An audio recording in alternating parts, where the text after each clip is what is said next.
So this is lecture 2.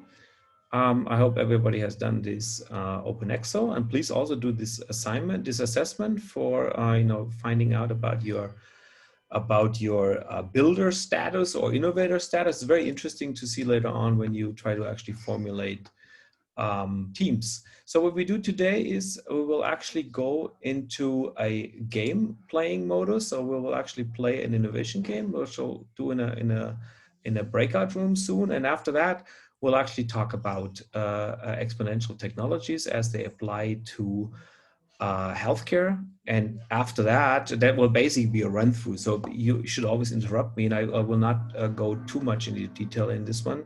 And then we will discuss the first individual assignment that you will need to get done before next time. Okay, so let's get started with the breakout rooms, and later on then discuss the innovations that you create.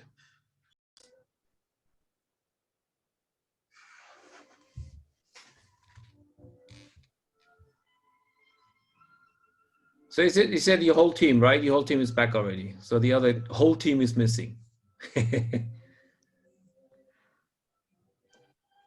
All right, so how was it?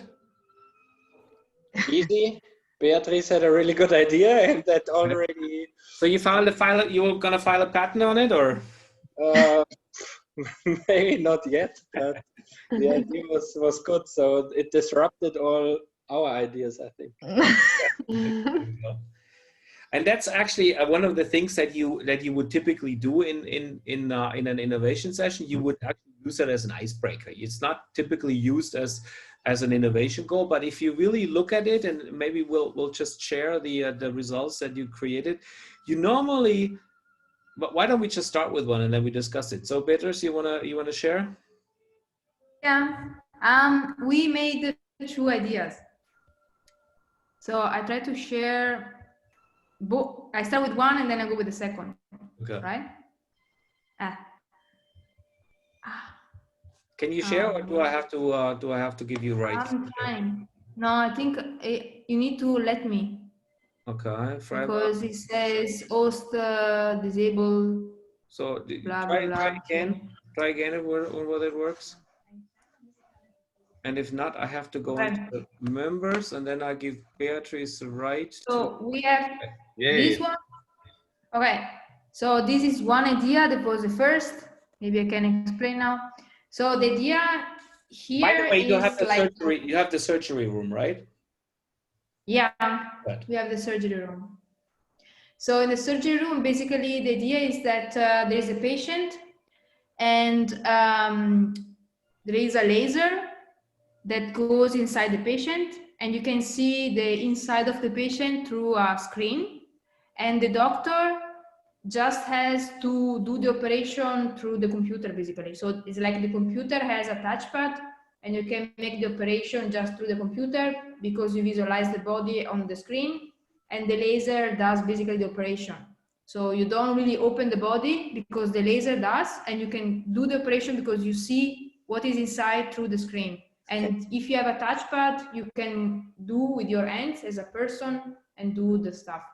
Cool. So this is the first idea. The second. So maybe 2 quick questions on this one. You don't have to answer those, but 2 quick questions would be: if that's what happens, right? Just assume that happens. What do we need a doctor for? First question. Second question: how would the education need to change? Does the doctor still have to know how to use a scissor and a cutter, and because he's not really, so we can take this part out of the education, right? So these are the things that I would like you to think of. We don't have to discuss them right now, but if you know that if you know that these things happen, then you also know that it has an effect on many other things. And these are maybe where the innovations are, not necessarily in the direct implication, but maybe in the indirect implication. Actually, we'll play next time.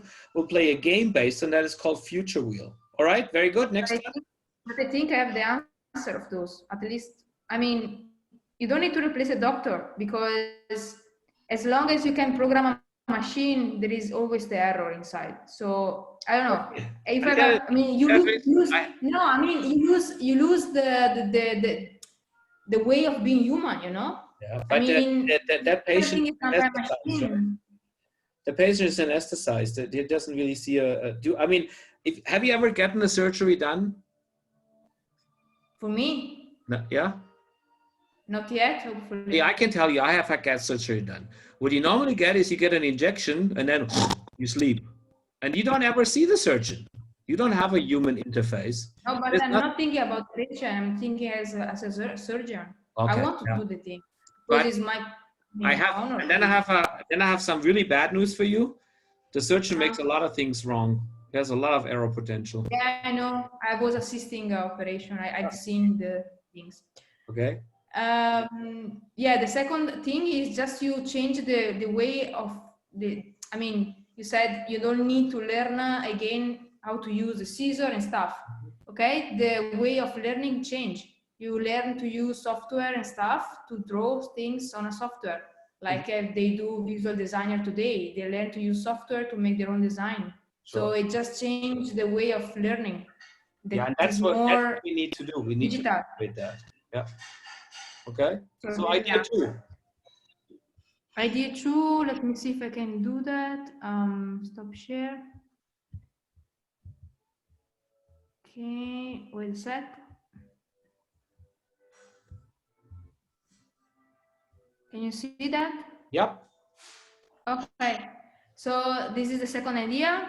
So basically here we work on prevention and not on treating, because in the future we have to push the prevention and not having sick people basically. So in thinking in this way, in this big thing, there is a person and is a big scanner where the person goes inside, and the scanner make basically a screen of all your physiological parameters, and they can tell you, for example, the probability that you can develop a disease or not based on your parameters. And in this case, you can work on prevention because maybe you need to take more of these vitamins or to do these things. So it make a prediction based on your actual parameters. Now you need to do like this to avoid that in 10 years you develop this stuff. So this scanner will be so accurate that will give you, for example, if you feel like good, okay, you have 99% to go home and to work on your prevention, and 1%, of course, mistake that you need to go to the OR and take treatment.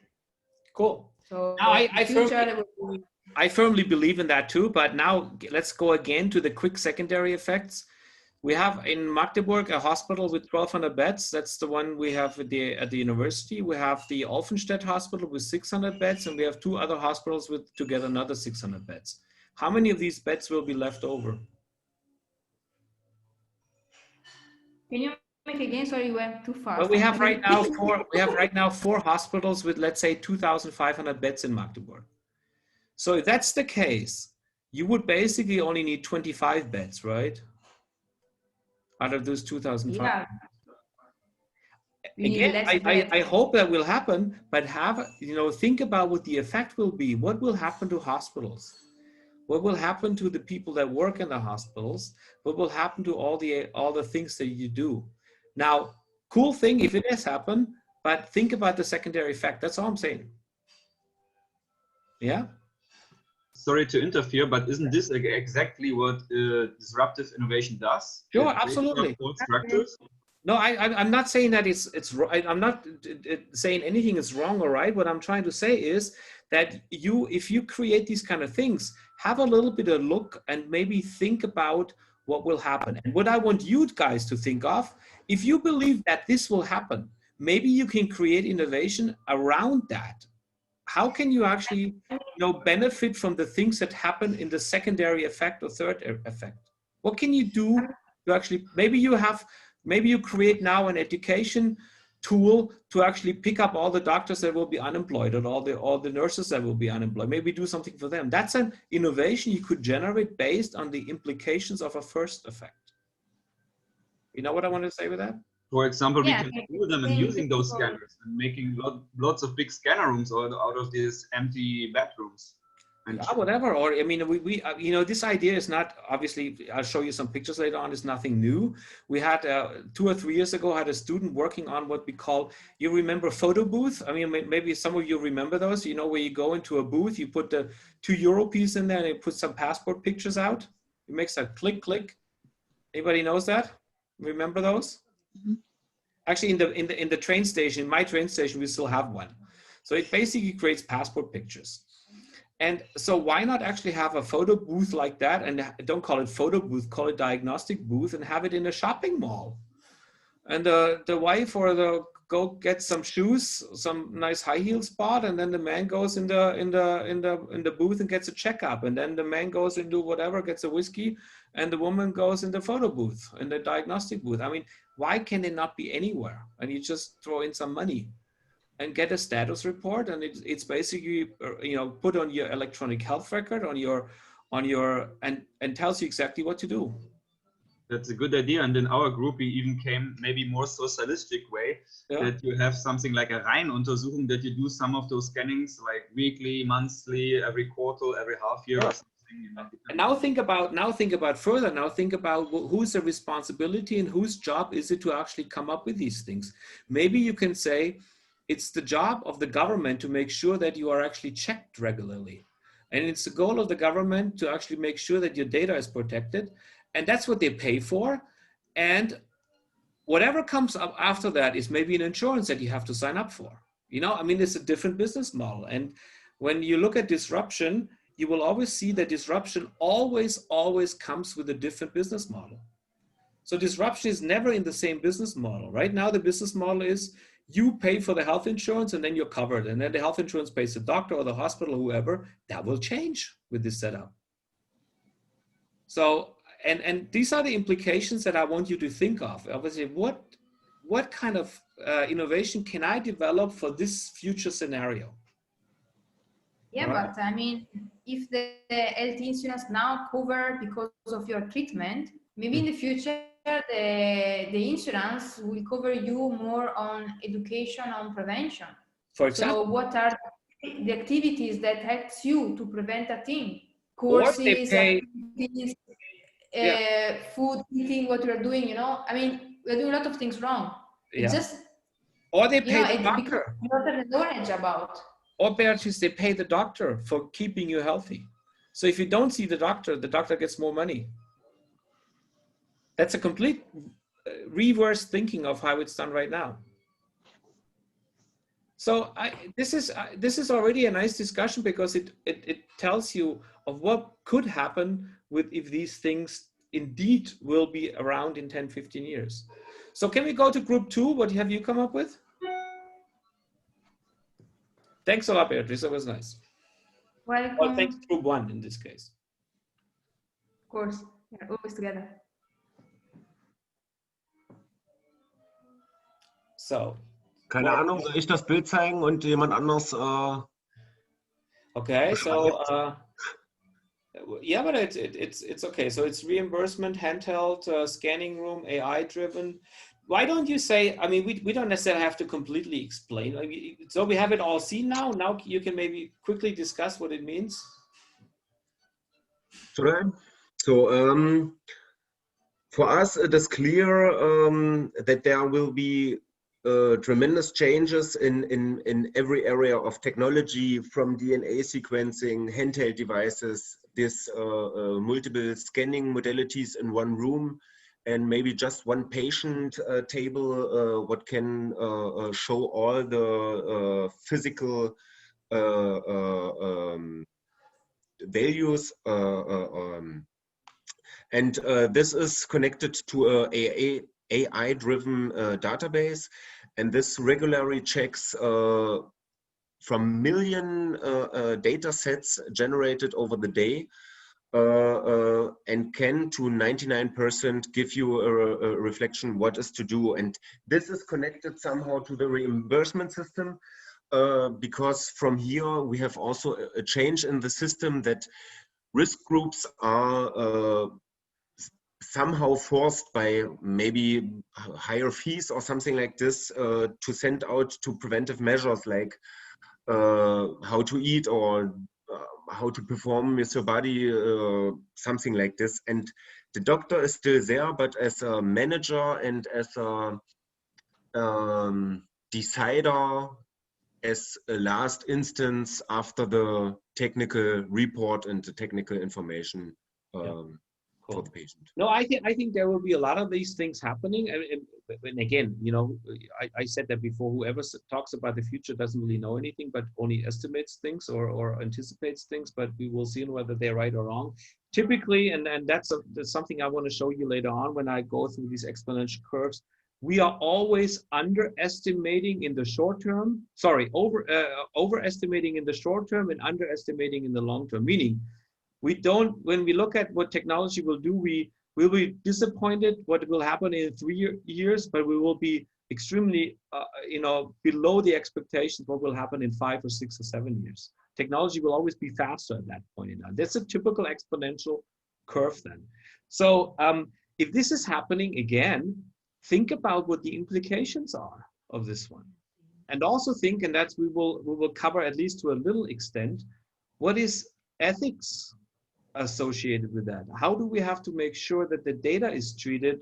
How do we what do we need to do to make sure that the data is not being used for some evil stuff, right? And there's always an evil person around. And I have will introduce at some point in time later on also something called the ethics canvas. So we will do a lot of canvases in this lecture, and then there's also one that's called the ethics canvas, where we actually check ethical implications of this one. Now, ethics, just to have one other word on this one, is something that is, it's obviously not subjective. Sorry, it's obviously not objective. It's very subjective. So everybody thinks a little different what is ethically okay and what's not. And it has a lot to do with culture. It has, to a certain extent, something to do with the upbringing, and it has something to do where you live. So when you come from India, you have a different perception of what is okay than if you come from Germany. And a lot of things will grow together globally with the data points. So we need to probably discuss at some point in time, how will ethics be on a global level? And maybe we have a joint agreement on what that will look like. Okay, very good. So I hope you had some fun doing this, even though we didn't have a whiteboard on it. So I'll try to figure out till next time how we do this, because on some other Zoom accounts that I was part of, we had a whiteboard in every one of these groups and we could actually draw around with it. So maybe Holger, you are as administrator, maybe I can ask you to figure this out, because I'm just a dumb user here. So it's the first time that I used the breakout room, so I'm quite happy that it worked somehow. One additional point actually to our concept. This actually happening already. There is already creating, I know just one project is opening at Building 40, the sports facility. They work together with health insurance companies and they collect data and they see how different treatments happening or have effect on this. So some of these databases already created.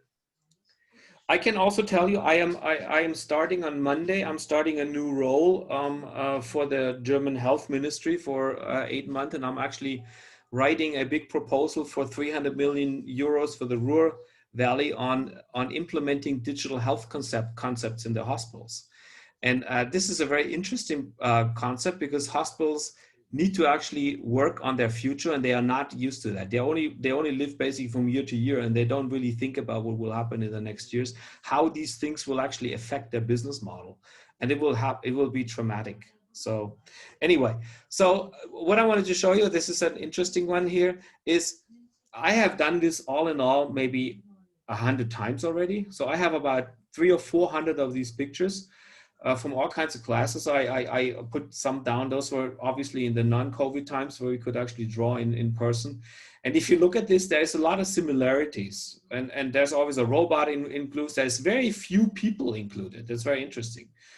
Typically, there is some form of automatic scanning and then automatic repair. This one on the upper left looks a little bit like a death sentence chair, you know, so that's not necessarily what I want to sit in. But, you know, this is kind of like everybody thinks about the same ways. Now, all of these concepts, if you really think about it, do you really believe they're completely unreachable?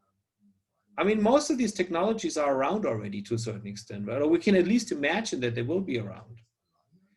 Now, I said this maybe not in the group here, but one time only, I had somebody turn in a blank paper.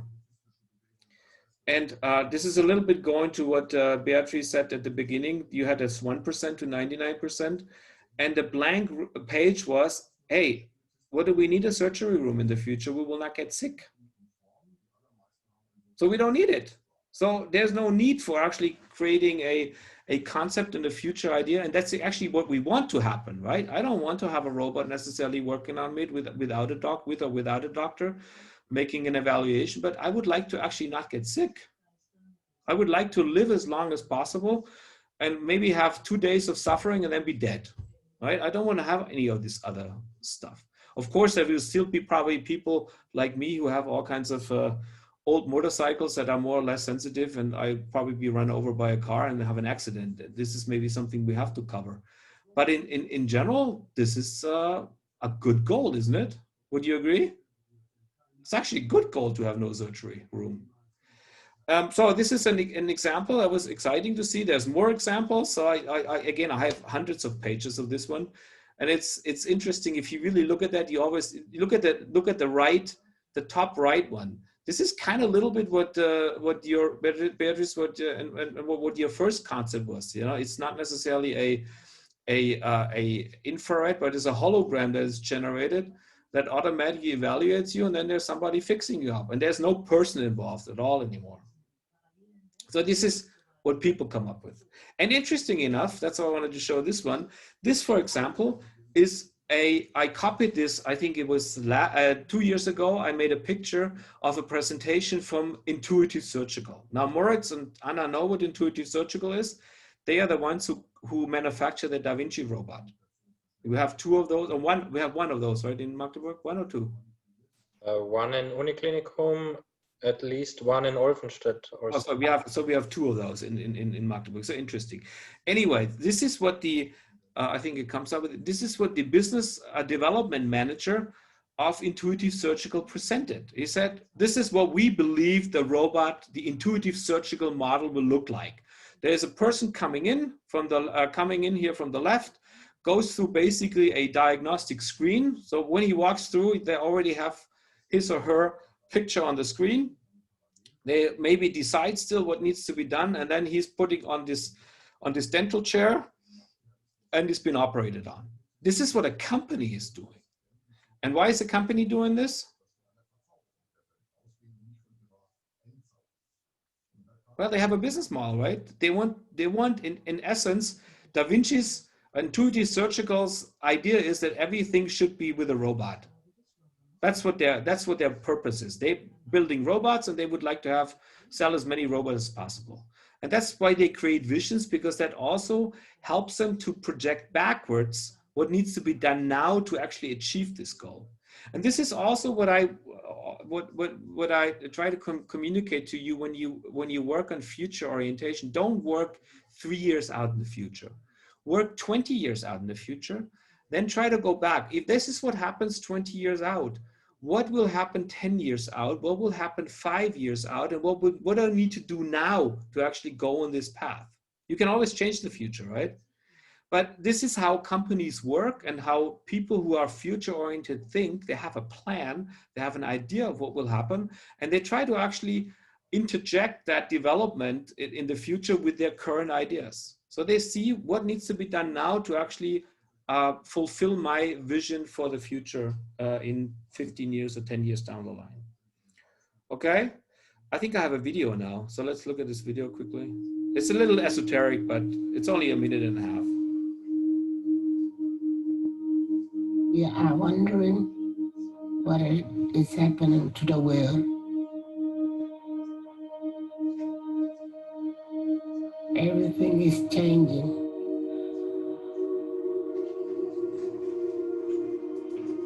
The very idea of human being some sort of natural concept is really going to change. Our bodies will be so high tech, we won't be able to really distinguish between what's natural and what's artificial. inside our own heads is the most complex arrangement of matter in the known universe. You might ask yourself, can we get to be superhumans?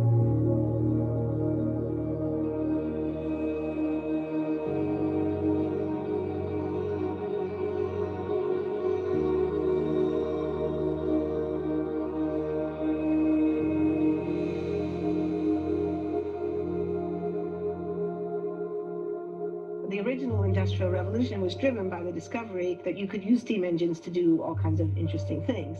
But that was followed by additional revolutions for electricity and computers and communications technology. We're now in the early stages of the fourth industrial revolution, which is bringing together digital, physical, and biological systems. One of the features of this fourth industrial revolution is that it doesn't change what we are doing, but it changes us.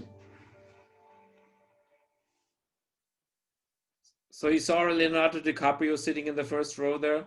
So this is a document which was produced by the World Economic Forum. Professor Schwab, who was talking at the end, he's the chairman of the World Economic Forum. Actually, if you're interested in that, go in there. They have a lot of great information about the development of the future, and it's very interesting to just see their information they have available. They have that for every technology. They have a future outlooks, and they even have a web page. An app. I think I have it here. Yeah, it's called the World Economic. Sorry, it's called the World Economic Forum, and it's an app, and you can go into this app and basically get information about all these technologies around. So it's a nice information base. So I just recommend for any of you who are interested in this to actually check it out. So this is something where I always am shocked when I see this, because in a lot of segments, in industrial segments, we are actually moving highly towards this fourth industrial revolution, but we are not really doing the same thing in the healthcare space. And I'm not entirely sure why that is. Actually, I do believe I know why that is, but there will be some delays on this one, and I hope we will actually get on quicker. So Victoria's here too, right? Hello. Yeah. Hi. Hi. So I hope you had a good time in your other class. So I also have, before I forget it, let me just cut this very quickly here. I have no idea why it's not going here. Stop. Here we go. I'm not sure it's not working. Here we go. So do you see me again now, right? Let me just do quickly interrupt my virtual background, because before I forget it, I wanted to show you a couple of books that I came across and I'm currently reading. Some of them have something to do with this class, some of them have not. One is called The Algebra of Happiness. So it is a very cool book, and I would recommend for everybody to read it. It's a relatively cheap book. It's by a guy called Scott Galloway. He's a professor at New York University. I have listened to some of his talks, classes. It's an awesome book. It's basically written and gives you some real algebraic and some formulas for your personal success and your personal happiness. So just something that I read currently. I like it a lot. And then something which fits to this class is called Health Design Thinking. I think I showed this around at least to Moritz and some others before. Really nice, because that actually, and it pisses me off, because I wanted to write a book about this whole thing too. And now this guy has actually written something which a lot of the ideas that I wanted to put in a book are already covered in there. So damn it. But I'll find another way to actually put some new stuff out. Okay, so this is very relevant to this lecture, and I made a lot of attacks already. So I may actually send you some documents on it. One is a very interesting one, because I think it starts right at the beginning. Let me just see where it is. Here we go. It says I have to always find the camera right here. This way. Big questions for the future of healthcare. And these are really cool. I'll drop those. I'll make a picture of it and drop them in the WhatsApp group.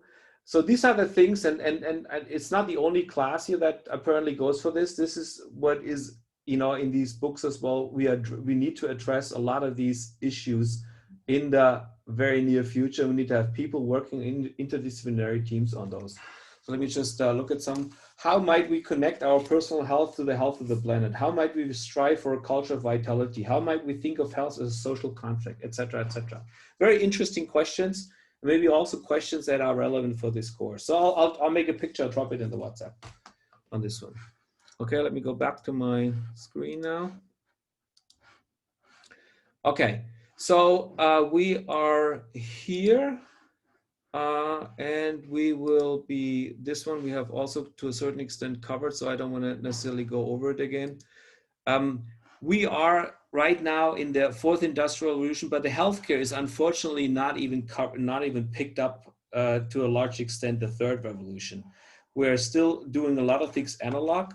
I unfortunately can't find right now the example, but I got an MRI done. Did I show you guys this, Holger? I may have actually done that in some class. I went to the MRI. So first I went to my orthopedic doctor, right? And the orthopedic doctor said, you need to go to get an MRI of a foot done. And so I said, well, where do I go to? And I said, well, here's a couple of radiologists, call them up. So what do we have to do? You have to use an analog device, a telephone, right? And call these people up. And I got 2 radiologists and they said, come back in 2 months. We have an appointment in 2 months. I said, well, that's a little late, 2 months. So all done by telephone. Then I found one radiology who I actually happen to know the radiologist, and they even had an online questionnaire. So you could at least put down, this is me, this is my problem, and can I come on Mondays or Tuesdays? And then they send back to you, this is the appointment you can do. Now this is all analog. There's lots of people involved in this process already. Then I go there, get my MRI done. It takes about, I don't know, 15 minutes, maybe 20. And then I have to sit there for another 15 minutes. And then the radiologist comes out, does not talk to me at all, but hands me a handwritten document, handwritten, puts down, this is your diagnosis. And then he gives me a page printout with 4 slices of my foot, which kind of like show what my problem is on a piece of paper, right? And print out. And then he gives me a CD-ROM with all the images on it. Now, I don't have a CD-ROM drive anymore. I'm really sorry, I may be too advanced, but I don't have a CD-ROM drive anymore. So I cannot even read this crap document. Then I go back to my orthopedic, and the orthopedic actually puts it in his computer, and they seem to have all CD-ROM drives because that's the technology that we use in medicine, CD-ROMs. And then he reads it, and he does not even look at the statement from the radiologist because he tries to make his own decision. This is an analog process, and it's unbelievable how this goes and how long it takes. Nothing is being sent by digital. You get it, and you basically have to carry it to the other doctor. Now, if you look at this, you just say, where are we living in? You could theoretically, have a booking system where you kind of like fill out a slot for an MRI. I mean, this is fairly easy to do. Then you actually go there, then you get your report sent and maybe a link to the download images, and then you can forward it to you to the next doctor. Or you give them how difficult is that? But this is where we are. And it is mind-boggling how we have a 2 million euro MRI, a 1 million euro MRI, and we have these analog processes still in place. Now, anyway, I want to go back to these images. This is just showing a little bit of how quick things happen, right? This was a 1900 on the left side. There was one car and everybody else uses horses. The horse was good. I don't know if you remember what Henry Ford was one. He had his famous sayings like, if I would ask a customer what they want, they said they want a faster horse. But nobody was thinking about a car because they could not explain a car. That was something completely different. But no, they want a faster horse. And then you look, only 13 years later, there is no more horse. Actually, maybe there is a horse, but it says spot the horse. I didn't see one. So within a few years, everything had dramatically changed. I'm pretty sure that the amount of butchered horses went up dramatically. So for a certain time, there was lots of horse meat probably around. there is no more horses, and we are always in the same kind of stages that technology is typically to a certain extent underestimated, and then it takes over from one second to another. So this is what this typical, and when you do this OpenExo course, you will have seen this chart probably before. There's always a certain disappointment phase. Do you remember the example they used with Kodak? Anybody remember that? So the Kodak example was, you are basically on the left side of the curve, on this straight line, and then the film always gets a little better, maybe a little more resolution, but it's not a dramatic change, right? It's a little bit better. At the same time, and that's the story with Kodak, which makes it so exciting. At the same time, Kodak engineers came up with a digital camera, but this digital camera was that big, very heavy, very expensive, and with a very shitty quality, right? It had only 10,000 pixels maybe, and the film at the same time had 10 megapixels. So nobody would buy this. This is very disappointing. And then they actually, in the next year, they reduced the size by a factor of 2, they improved the resolution by a factor of 2, they reduced the cost by a factor of 2, but it was still bad, it was still big, and it was still expensive. Still disappointing. And if you continue this path with always doubling things and making things better, which goes very quickly, you have at some point in time a disruption where the technology actually gets very quickly better than what's out there. And do you remember what happened to the Kodak film once the digital cameras were good enough? Whoosh, it fell down. It fell down to 0 almost. I mean, it's very difficult right now to find actually film, like the 36 picture film. Now, what happened to, I always like to pick on Victoria because that's always good. She came late, so she has to pay the price for that as well. Do you still remember that time or not at all? When they had real films. So your father maybe, or your mother, they made pictures, right? Of you maybe. Right. You were a baby then, or you were a small kid, right? How many pictures did they make of you? Only a few. Why? Why? It was expensive. It was expensive. It was, you must go to the labor and must. There was a lot of things involved, right? Pay a lot of money. Yes. And you only had 36 pictures, right? That was all you had on this ones. How many? So if you would have a baby now and you would make pictures of them, how many pictures would you make a day? 100 a day. Oh, so here we go. Minimum. Why? Because it doesn't cost anything. It's very easy to do. It's no effort. And if you have a bad picture, you throw it away, right? And you're always thinking, shit, I have only 2 pictures left and I don't know, and I have no more film, so I want to save it. So you didn't make pictures. It was basically, it was a scarcity. You didn't want to use it. And as soon as this technology hit off, nobody cares anymore about picture. Instagram has like billions of pictures posted every day, every day.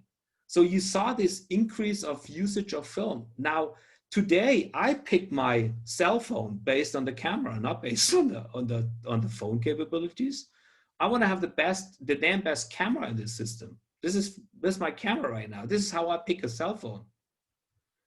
And so you just see what happens. And these are what normally is involved in these, or in these exponential curves. There is something involved that's called dematerialization. It gets smaller. When it gets smaller, more people use it. It's demonetized. It doesn't cost anything anymore. And when things are demonetized, everybody can afford it and everybody has it now. It's democratization. So if you look back again, 25 years ago, no cell phone cameras around, no good digital cameras around. There were a few people who had a really good camera because it was damn expensive. There was no democratization. If you were rich, you could afford a Spiegelreflex camera, whatever that's called in English, and then a big tele objective on it, and it was like really cool. It was really expensive, right? Now you don't need this anymore. Everybody can afford that. Do you know how many people have a phone connection in Africa? There's 1 billion people.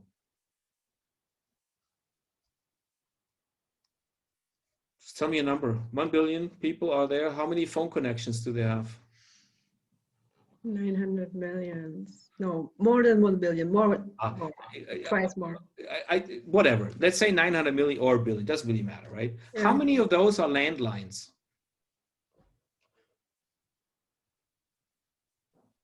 2%. I think it's 22 million. You are absolutely right. That's 2%. 2% landlines. So people never, what happened there is we still all installed landlines in Europe. They had no landlines. And then the mobile phone came around and it was not worth it. It was not feasible to install more landlines. So everybody switched over to cell phones. Now, if you look in Europe, we still have all these bulky phones everywhere standing around. Now their internet, their IP addresses and the internet connect, but why do we need those? Why? I mean, we could all live with a cell phone, right? Theoretically. Now, that's what they have done in Africa. They basically jumped over a technology that we had here and they just never even used it. And that's what happens very quickly with these technologies. And I will hopefully later on show you some technologies that may be still in this disappointment phase, but have the option or the opportunity to actually get out of this. But that's also, Michael, what China did. They jumped about lots and tons of technology because they just copied it basically, right, in their development. And this was I personally believe that the innovation in the future in 50 years will not come from Europe. I believe it will come from Africa. That's my personal opinion. Now, if you look at it right now, you would say never. We are so far advanced. We're so better than them. But you know what? They have to think differently than we. Particularly look at healthcare. You know, we have so many doctors. For every 250 person, we have one doctor. We have no problems with doctors. There's plenty of doctors around. In Africa, it's 25,000 people per doctor. They have to think differently with respect to healthcare innovation. They have to come up. They will use technology probably significantly before us because technology will give them something they don't have right now. Now we can use technology and we say, well, I can still go to the doctor. We have the alternative. I have to interfere here. Yeah. We as First Nation countries, we don't want them to develop that fast. We want to hold them down. You know, we need our markets to sell our products and stuff like that. So That's happen, right? But I think that will change, and I think it's already changing to a certain extent. You see in India, India is not really. If you go to India, and I have been in India many times, and I've actually been at the universities in India, and we Holger knows this too. We have a weekly regular phone or video conference with an Indian Institute of Technology in Kharagpur. They are better than us in a lot of ways. They are just cleverer than us. And I'm sure that they will actually, soon pass us. But what they have to do is, and this is part of the teaching that I do in India, is what they want to do in India is they want to be the better Germans or the better Americans. So what they do is when you look at healthcare, they say, well, we can also build a CT scanner, right? So let's do that. But you know what they should do is they should actually build something they really need. They don't need CT scanners. They need X-ray systems and ultrasounds. That's what they need. And they should focus on the needs that they have rather than trying to copy what we have. And once they have gotten that, once they are at that point, I think they will be quickly advancing. And I see this already in not only in China. In China, we have seen this, how far they have gotten in the last 20 years. 20 years ago or 15 years ago, China was considered the country that copied everything, right? They copied it. In the meantime, there's a lot of innovation coming out of China that is actually already better and at a different stage than what we have. Maybe the manufacturing is not quite as nice and maybe not as reliable, but some of the ideas that come there are not copies anymore. They are actually innovative now. And I think we need to be aware that can very quickly happen. And can it only happen in areas that maybe even healthcare areas. And yeah, to say this, you have to copy to the line that you're state of art, and then you can become innovative, right? Yeah. And I think that at some point in time, they may even be able, that's what I wanted to show with this example of the telephone in Africa. Maybe they jump over certain aspects and they will not even copy anywhere. They will say, screw it, I'll do something else. And you look at countries like, what I always like to look at is Israel, for example. Israel has 7 million people or 8 million. The amount of patents they produce is just about is very close to what the Germans do with 80 million people. And if you look at what kind of innovation comes out of this little country, because they need to innovate, because they're surrounded by enemies, and they have no market, they have to all do that themselves. They have different needs and different reasons for these kind of innovation. Anyway, quickly, everybody knows this because you did this foundation course. This is a linear step. So if you make 30 steps, you will eventually end up at certain areas. If you do an exponential step, you will actually get with 30 steps to 1 million, or what was it, 1 billion or 1 trillion? I cannot see the remaining numbers. So it's a dramatic increase on how far you can reach. Everybody remembers, I think, this example of a 1 rice corn on a chessboard, and always doubled. So by the time you actually reach the 64th chess quadrant, you'll actually have more rice than the Earth will wait, right? So it is a very interesting concept with the exponentials, and we have seen. I think it's easier to explain to people now with Corona, because now everybody knows the Corona, the exponential curve of Corona. Everybody knows what R greater 1 means, right? That was something that was actually very difficult to communicate. And if R is smaller than 1, it's not growing. If R is greater than 1, there's an exponential increase.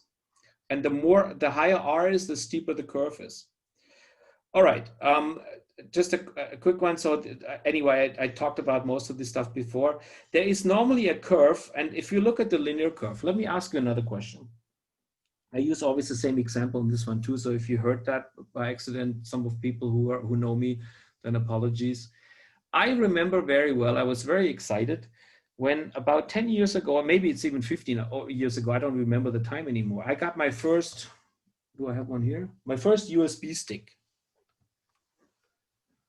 And the USB stick was, first of all, nobody had USB plugs, but that was really cool because the USB stick that I got, the first one for free, as a present, was 16 megabytes.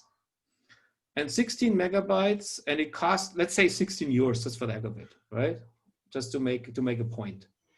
Now, 5 years later, out of the 16 megabytes, you had 16 gigabytes, and the 16 gigabytes were costing 16 euros. So what was that? A factor of 1,000 improvement in price performance. Now you have 128 gigabytes, so another a factor 8 more, and the price is only at 4 euros, which is another 4 times improvement. So 4 times 8 is 32. So you have a 32,000 factor improvement of price performance in just about 10 years. And do you remember that? No, you don't. What you normally do, and that's the linear thinking of our brain, you actually go back 5 years. What was it 5 years ago? Then you say, what is it right now? And then you try to project what will it be in 5 years. And this is, believe it or not, is always a linear curve. It's never an exponential curve, because our brain is just not capable of thinking exponentially. We don't imagine that that can happen. It's always a linear curve. And that's why I say you typically are underestimating in the short run and you're overestimating in the long run. Actually, it's the other way around. You're overestimating in the short run and underestimating in the long run. So you are actually always, the technology is developing faster than you expect in 5 years and not as quickly as you expect in 2 years. And that's always because of this exponential curve. So there's all these D's. Please remember these D's, because I think they will help you in the future to remember. Exponential technologies will always have a digital component in there. If it's not digital, you will not have an exponential curve. So let me ask you, is a robot system, a Da Vinci robot system, is that an exponential technology?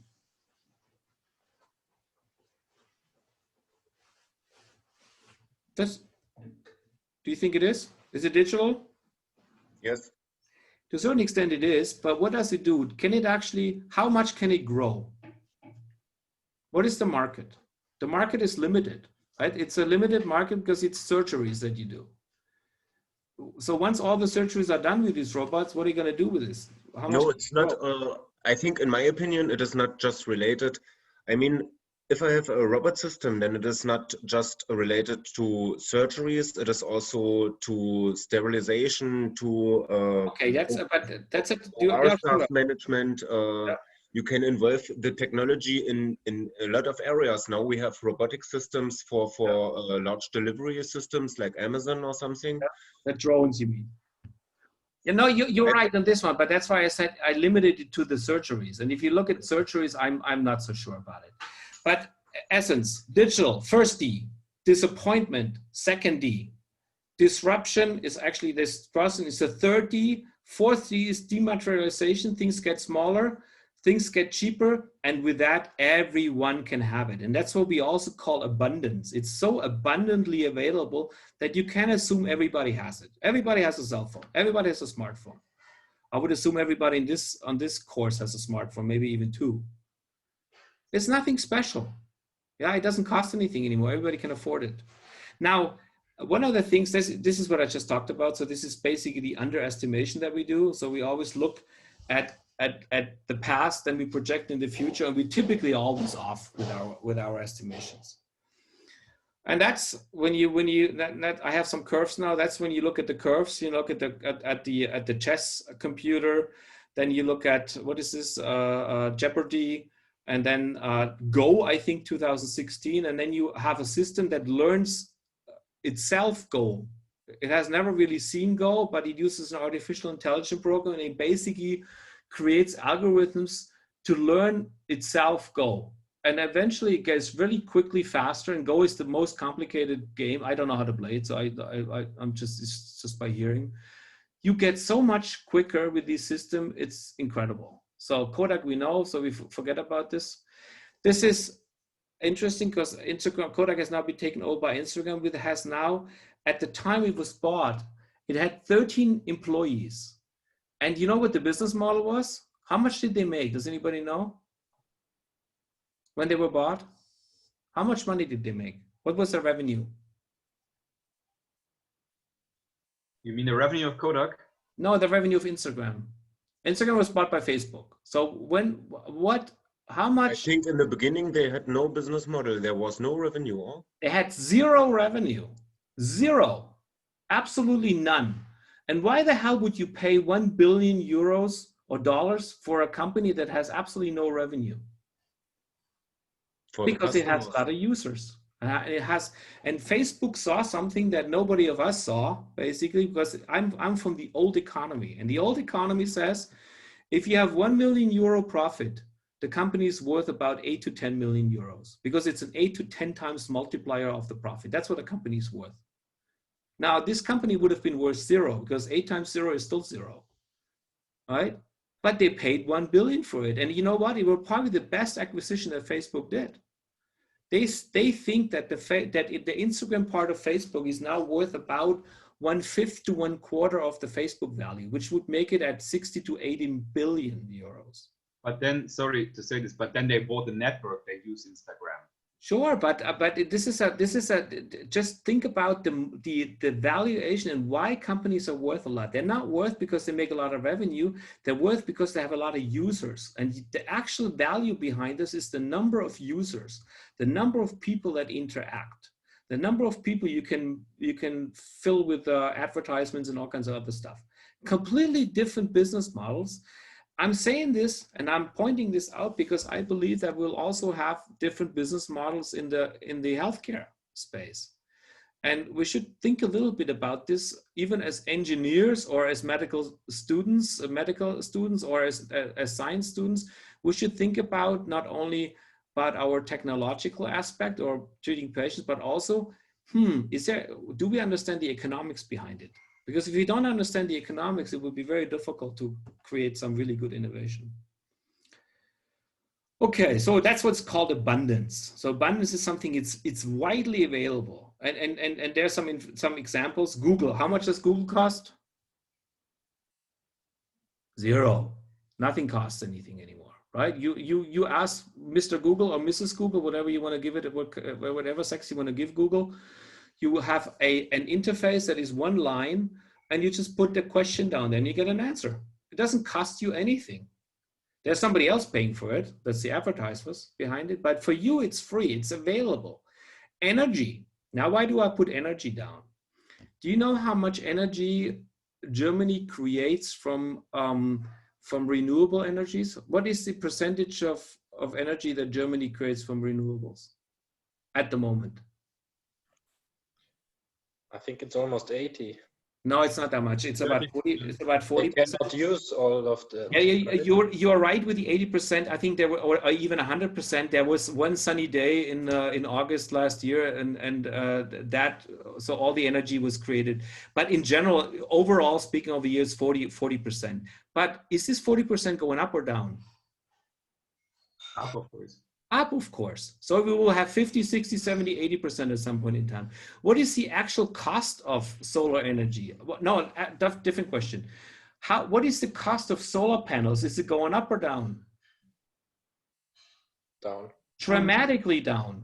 Every year it's going down, which means every kilowatt hour or every kilowatt is costing less and less money. So in the D part, we're now in the demonetization part, which will lead to democratization. I mean, everybody can put a solar panel on their roof and it's a 3,000 euro investment and you have free energy, theoretically. Yeah, and so there will be abundant energy available. And why not actually abundant healthcare at some point in time? There's a good book, Peter Diamandis. I know him actually personally quite well. He's an interesting guy. He's also the one who is a co-organizer of this exponential medicine, where I will show you some slides later on. This is a really cool book, Abundance, also something recommendable. It's a little bit of a science fiction. This, I think I introduced you to deep medicine, right? Deep medicine from last time. From Topol, Eric Topol. Mm-hmm. Yeah, so these are kind of like the books. If you're interested in these concepts, I would recommend to read those. And they're not necessary for this class. They're just very interesting read for the future. Okay, what's this?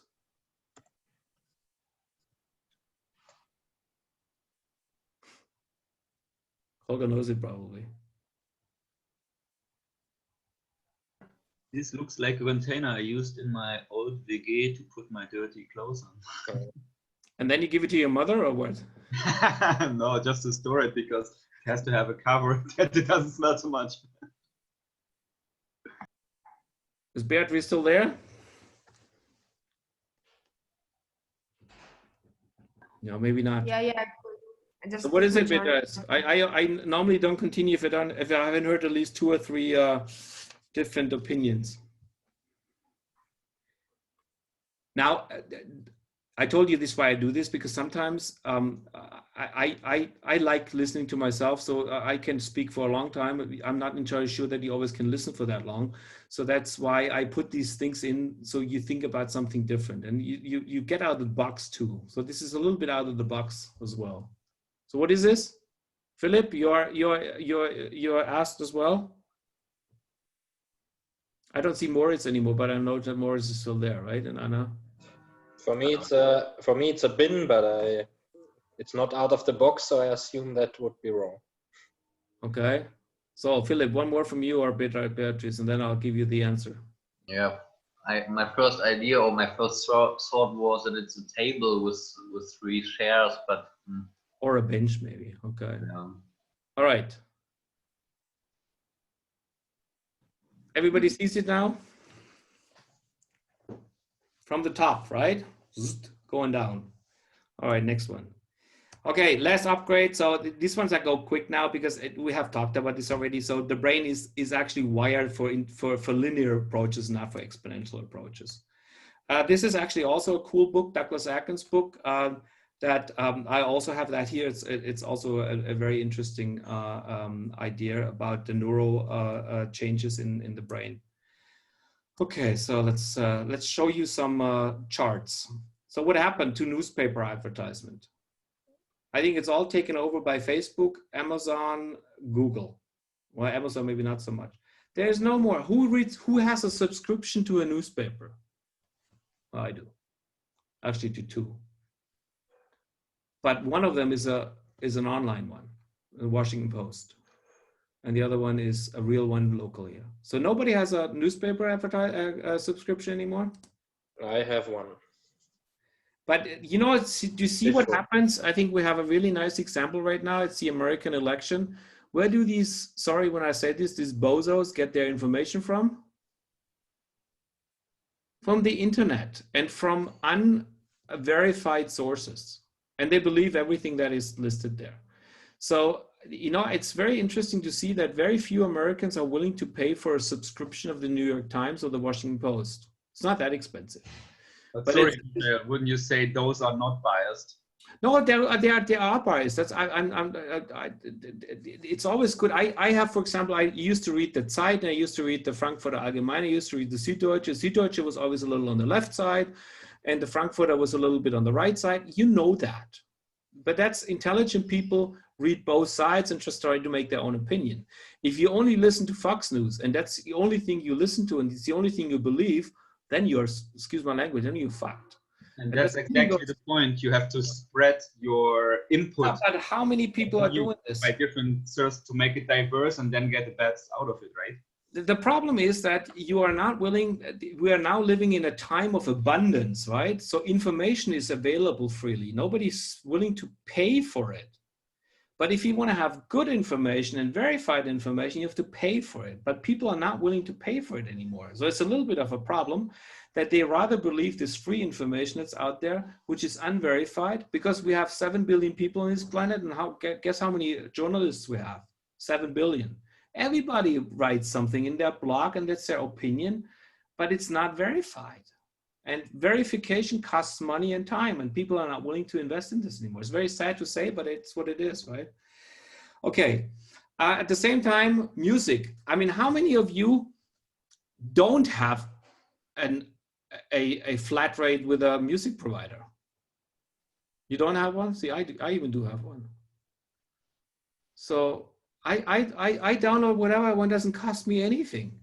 So I'll pay for it. Of course, it does cost me something, €9.99 over the month, right? But this is what I pay for it. I'm too greedy for that. Yeah, but you know, I remember it was so hard when I grew up buying an album with 12 songs on it. It was like 20 Deutschmark or 10 euros or something like that. I had to save a lot of money for that, and I valued these things. Now I download the stuff, I listen one time to it, and then I've forgotten about it. But it's still on my cell phone or on my whatever, because I have 256 gigabyte on my iPhone. Who the hell cares? It makes no difference. Now take the people into account. They were grown up with Napster, yeah, or LimeWire or sharing systems. You know, they had the opportunity as long as they had the knowledge. Yeah. So I think I'll go through this quickly. It's just showing that a 3D printed dress. So all the things you can do. This is the 3D printed,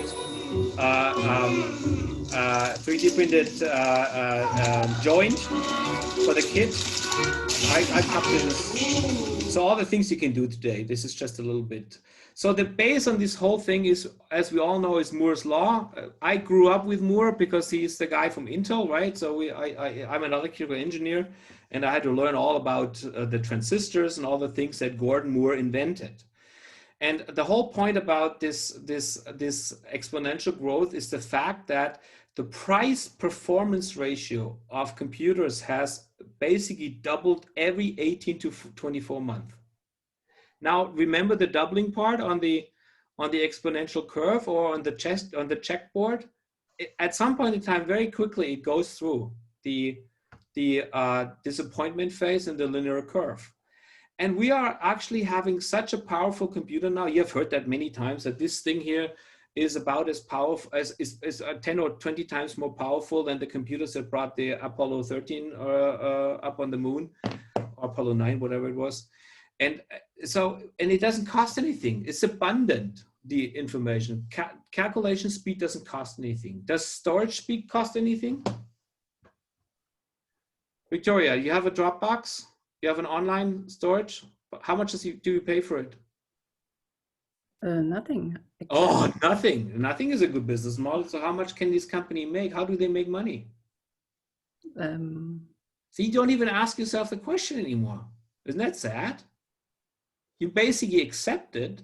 It's there, but you don't even ask the question anymore, how they make their money. Does anybody know how they make their money? Maybe you have to pay for big storage for companies.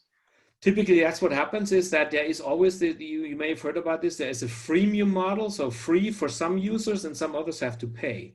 That's the same thing with you know, a lot of the software you use is free, like Zoom, for example. You can use it with 2 people for 40 minutes.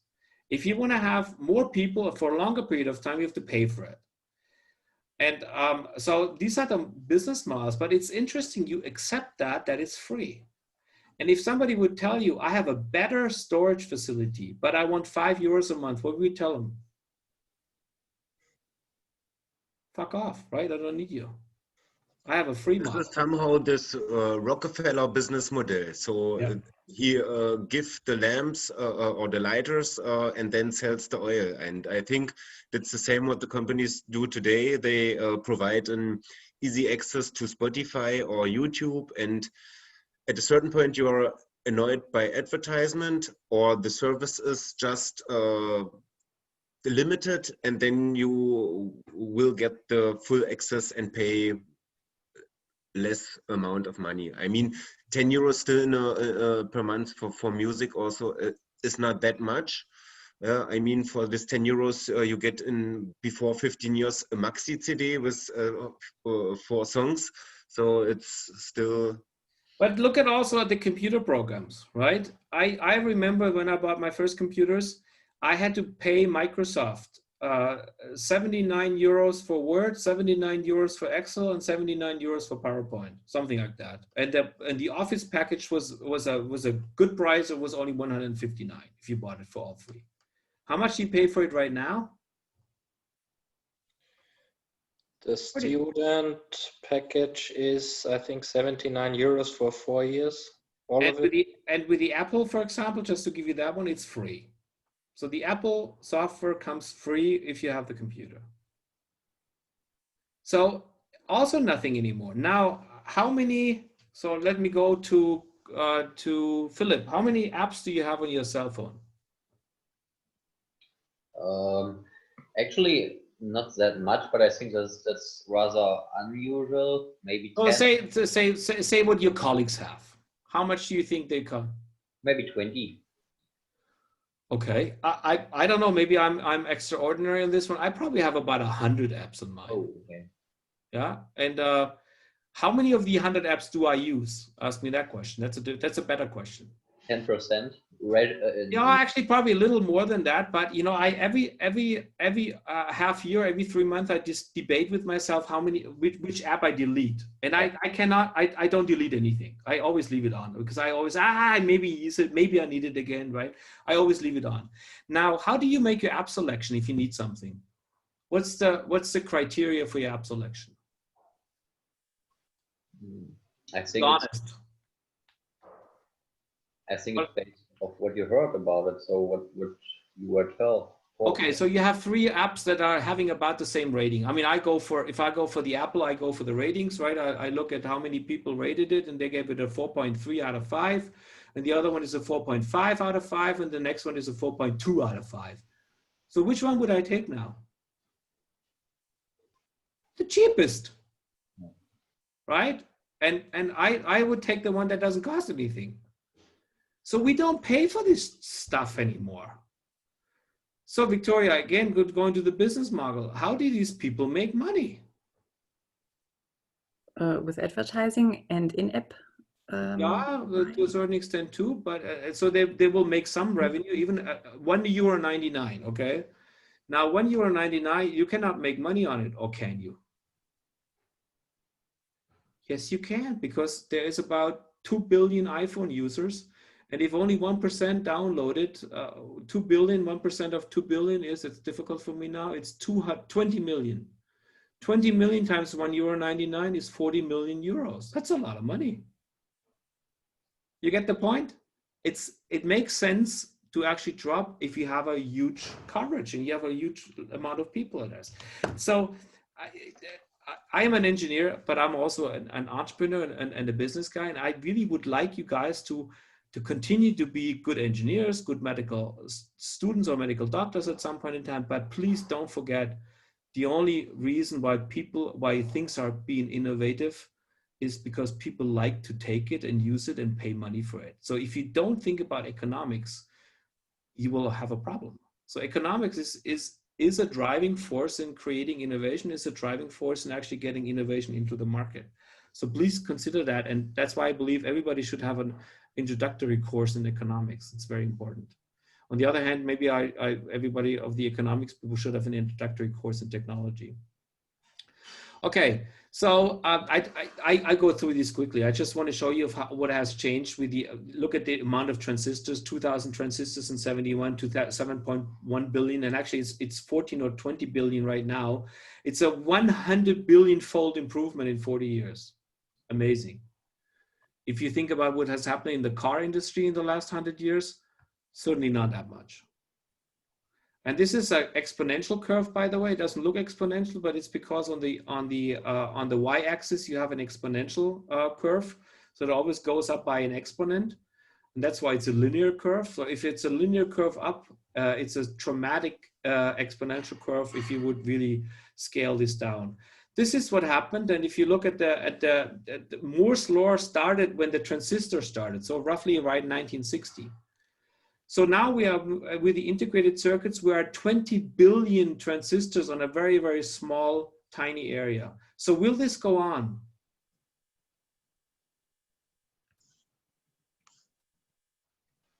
I think somehow or sometimes it will be limited. Why? Yeah, okay. Yes, I mean, you're right to an extent. You're right. You cannot, I mean, when you are at a certain point at the cellular level and you have it, you cannot make it any more smaller. You can't make it any more smaller. But look at what's happened. Go from left to right. Mechanical, relay, vacuum, transistor, integrated circuit. There will be something else coming after integrated circuit. What is it? Quantum computing. Quantum computing. So we're at quantum computing now. Now look at the quantum computing picture here on the bottom right. Where are we on the D phase? On these D phases of digital technology, of exponential technologies? Which D are we seeing here? Disappointment. Disappointment. This is a damn huge sucker. It fills up the whole room. It looks damn complicated. It's very expensive. Yes, it can do certain things, but do you anticipate, do you believe that this technology will get smaller? Do you think it will get cheaper? Yeah. So we are in a deception phase, in a disappointment phase, but we can anticipate that these things will get smaller, cheaper, and maybe demonetized, dematerialized, and become widely available. This is what we already can imagine. Every one of us can imagine that. But currently, you cannot imagine that that thing will be in a cell phone at some point in time.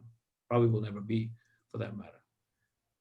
But this is, if you follow the technology, this is what Google even showed in 2018. It's what they call, you know what supremacy means in this case, quantum supremacy? It means that a quantum computer can do things that no other computer can do on the world. So it's basically superior to anything else. And that was in 2018, and by now they can do a lot of forecasting, a lot of simulation that a normal computer could never do in the time. There's still some issues with it, but I'm sure they can solve it. Just a quick one on data. Just to have a feeling, 1 terabyte up there, I did not know what it was myself, is a one with 18 zeros. Okay, so it's interesting to see that up to 2005, the entire human nation race produced 130 exabytes of data. So from basically the Big Bang to 2005, 130 exabytes. Is that exponential? It's dramatically exponential. From minus 4 billion years to 2005, 130, and then in the next 5 years, a tenfold, and then in the next 5 years, another almost tenfold, and then in the next 5 years, a 30 times fold or 20 times fold. So it's dramatic what goes on. Oh, this is exponential. I kind of like this part here. Same thing goes with the.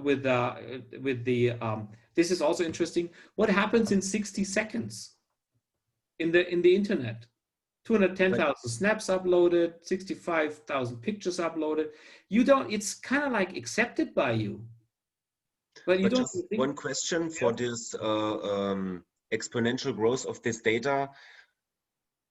But this means not always that this is new, because at this time we also produce a lot of redundant data. So lots of double and fourth times the same things are just stored there. No, absolutely, you're absolutely right. And that's actually something which will go for healthcare as well. Because I mean, if you look at Surak, if you look at what they produce in data, there's a sensor, an audio sensor on a device. Now, this device will probably produce lots of data points, of which a majority of the data will not be used. I am carrying right now, this is a sensor or many sensors in this one. This iPhone has 10 sensors or 12 sensors. The camera is a sensor. It has gyro sensors included. They all produce data points, and they're all somehow transferred, but I'm not entirely sure what happens with the data. This is a big problem. You're absolutely right. There's a lot of data being produced that is not used. But on the other hand, I believe that a lot of the data will be used in the future. And that's also a question you have to ask yourself. If you would, for example, monitor your pulse continuously, you would be able to monitor your flow on your carotid artery. You would be able to actually measure the intake of your food, and you would measure the outcome of your food. I mean, poopables, I have a chart for that later on, poopables. You basically analyze your poop, your shit that comes out at the end of the day, and see what is the bacteria content of this one. You can actually control your stomach and your colon by giving supplements. You can control that. So it's intake, outcome, you can all control that. Can you believe that with all these data points, you come to a prevention modus where you actually tell the person you should drink a little bit more milk because that would help your flora, your bacterial flora? I mean, this is already there. I'll show you some pictures later on. It's really called poopables. I kind of like that idea. Okay.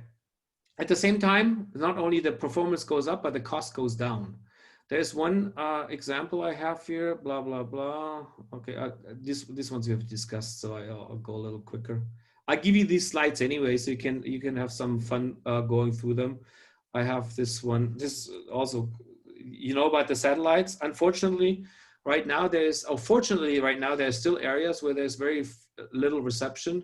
That will change very quickly now, because there is thousands and thousands of satellites being sent into the sky, and there will be everywhere in the world you will be able to have megabit connection, whether you want it or not.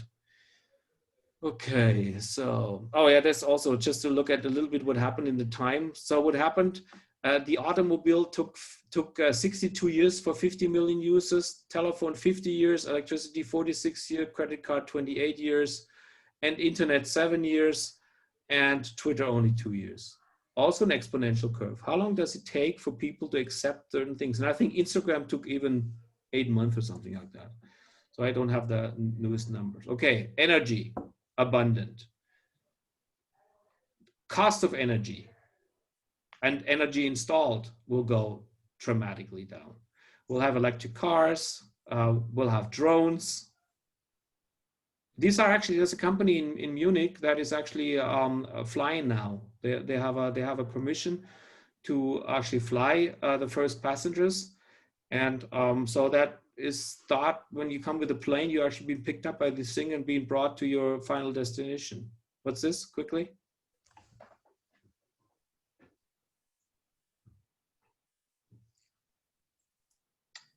Two coffee bones in a glass, cocktail glass. You are almost right, but not completely. Exchange the coffee beans with something else. Think of James Bond.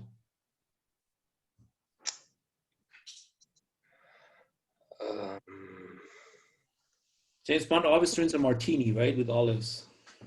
Ah, true. True. So that's what it is. All right, quick one. So I quickly go through this. This is also cool because that happened just right now. Do you remember that was the first basically drive going on, and it was done by Virgin Virgin Loop. That's the one on the right side. So Virgin is owned by Richard Branson, and Richard Branson is also the one who invests in Virgin Galactic. I'm proud to say that I'm a signed up astronaut for Virgin Galactic, and my current flight plan is for 2026. So if everything works out fine, I would fly into the sky in 2026. So we'll see. That's good because there's about a couple of thousand people before me that if something happens badly, they will drop first, and then I'll hopefully be on the safe side then. So I'm happy to say that. Drones. This is interesting. The Federal Aviation Association, so the official organization in the US, estimates there will be 1.6 million drones flying by 2021. That's a long time out, isn't it? When is 2021? Next year. Maybe it's a year later than that. But these are the things that will happen that we are not even, I mean, how many people knew that? That is even an estimation. Hold on, my wife is calling. What do we want? I want to order at Carmelo's. You know what you Just want? order whatever you want. You want the lasagna? Whatever, Peg. Gluten or pizza? Whatever. Gustoso or? Whatever. Ah. So my wife doesn't want to cook tonight, so we have to eat something out. So we have get something delivered. We have to make sure that our favorite restaurant is actually staying alive, because I don't want this pandemic being over and then we cannot go to the restaurant anymore because it's broken. It's broke, right? All right. So lots of pictures, more exponential curves. I like those a lot. 3D printing market. How many 3D printers, Holger, do we have in our lab? 4. I thought it was more than that. Are you sure? Only 2 4. filament printers, 1 old filament printer, and the Formlabs still 4. So it's only 4. I was actually thought it was 6, so I was a little under. So I was telling everybody we have 6, so I lie. But what was the price of the last one that we bought? 3,500. And what is the price of the cheapest one that we bought? 3,500. So that's the cheap. But what is the cheapest one you can buy right now that make decent images? Anybody know? I think the cheapest one is something about 1,200 euros. I think it's dramatically under 200 euros. Yeah, I would say 300 a lot. Yeah. So this is what you can buy a 3D printer for. Now, going back to my Ds, right? Where are we on the D curve? Demonetization. That's right. So everybody can afford one. It's not stopping anybody. Like 5 years ago, does anybody remember what the 3D printers, the cheapest 3D printer was 5 years ago? I think this was our Felix printer, and he has cost something about 6,000 or something. And what do you think this 300 euro printer, is it really a lot worse than the 3,000 euro printer that we bought 5 years ago? In my opinion, because we are working on and know the software bugging stuff and all the things around, I think for 3,000 you get a really good one. Things below, I don't know how buggy the software and because it's a simple technology behind, but it's also you need high quality. Let me ask you another question, Robin. Is the price going up or going down? Going down, for sure. Is the number of people that use it going up or going down? Going down. So especially also for the, I think also beside the professional stuff, I think these things are also used a lot and developed a lot by just hobby fanatics. That's right. I think the most driven force is the interest of people, and I think people who are using this in a private room for modeling or something, improving the software and the technology much more than sometimes professionals do. Yeah, but anyway, what I wanted to get to, price will go down, number of users will go up, right? We agree on this one. So the curve will probably go even more up than it is shown right now. Let me just look at some other curves. This is augmented virtual reality. Will we use this more often or less often in the future? So all these things you already know will go up. Now we don't exactly know the application yet, and some of those are actually not quite proven to have a benefit. But for gamers, I don't think, I mean, I'm not a gamer. I don't have any game I play. I may be too old for this and I'm not interested anymore, but I know that most of the really good gamers these days, they all have an AR glasses, and it will go up in the future. And we probably actually will use it in medicine as well. You're already using medicine, for example, for rehabilitation of motor disorders. You can use Yeah. virtual reality now. Yeah, and I think there's also, we have Moritz knows it, we have reality in our department. We do have, they do experiments with motor perception and these things. But we have to remember that if once you use it in experiments and in research, it's far away from being used in reality. But you have to see when it's being used in reality. And we have, for example, one partner that we work with in Zurich. It's Professor Shafi Ahmed, and he's a big fan. If you want to Google him, he's the most well-known surgeon in the world. He has like a program where he does surgeries on TV. And or online. Is pretty cool, and he uses quite a bit of augmented reality classes. But for surgeons, they're still too big; they're too cumbersome. But do we anticipate that these classes will get smaller? Do we anticipate they will? And also, it's not really true that this is used, because last year we had with the cardiology department. For this virtual reality implementation for the cardiac department, and in Massachusetts, the students still use virtual realities to learn about heart anatomies, and it is still part of the curriculum. So.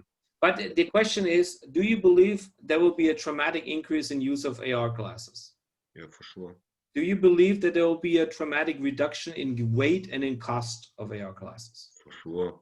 So here we go. This is already probably an exponential mark. Do you see what this one is? What is up on top? What is this this black thing? What is it? Sensors, I guess. It's a LiDAR. It's a LiDAR sensor. So it's basically a laser device that goes around and basically measures everything. Do you know what the new iPhone has integrated? LiDAR sensor. A LiDAR sensor. So this LiDAR sensor here was about 15,000 euros. You know what the LiDAR sensor on the iPhone costs right now? Nothing, almost. Yeah, it's about 15 euros. So the cost of this LiDAR sensor has gone down by a factor of 1,000. Now, okay, that LiDAR sensor in the iPhone is probably not the same than this one, and not the same quality. But this is already demonetization and dematerialization. It gets smaller. It now fits in an iPhone. You don't even know that it's in there. It's one of these, when you look at the new iPhone, I don't have the newest one, but it has actually 4 points now, and one is LiDAR sensor. So you ask what the sensor is doing, like it measures rooms and yeah, it measures the room size. So basically you can use it around, and it measures the room, and then use it for augmented reality. You can actually then place things in your room. Okay, so you can build up the space that you have, and in this space you can build up your reality. So it's already built into these devices. So that's the self-driving experience. So let's just go quickly here. This is, what is this? We have blockchain usage. I can talk a lot about blockchains. I think it's one of the coolest technologies, and one of the technologies that I think will have the biggest impact in healthcare in the future, or one of the biggest impacts, because it will ensure that we actually have safe data transfer. So I think that will come, and that will dramatically increase. I am also happy to say that I bought 6 or 7 Bitcoins about 2 years ago, and I've made a killing on it. So I did not know at the time why I was buying that and what it was doing, but a Bitcoin is based on blockchain technology. It's a distributed network. The blockchain, right now, the Bitcoin is at 15,000 euros, if anybody wants to know, 1 Bitcoin. And it used to be at, I think 2 years ago, it was at 400 or 500. It's also an exponential curve in valuation. And one of the reasons why the value went up so much is because PayPal now accepts it as a payment methodology. So if PayPal gives it a stamp of approval, it must be worth something. Okay, let's look at more. This is digital biology. That's just the amount of papers that are written on that topic. And you know what researchers work on is to a certain extent also interesting because that is the technology that will come. Okay, let's go drones. Size of the Internet of Things. This is the IoT business, Internet of Things, and also the users and the sensors, all exponential curves. This is quantum processing power. This is the number of robots that are being used, or the money invested in robots. And there's the red ones are the home robots. That's what Holger was saying. It's not only for medical, but there's a lot of other robots. And most of the robot technology, there's a company, I forgot the company's name, but if you look, there's a robot challenge by the, I think it's DARPA. It's called DARPA. That has something with the defense. Just put down at some point in time, Google robot challenge DARPA. And you see, they use the robots basically for warfare. Because it is old, which you have seen in many movies before, right? Where the robot is actually fighting.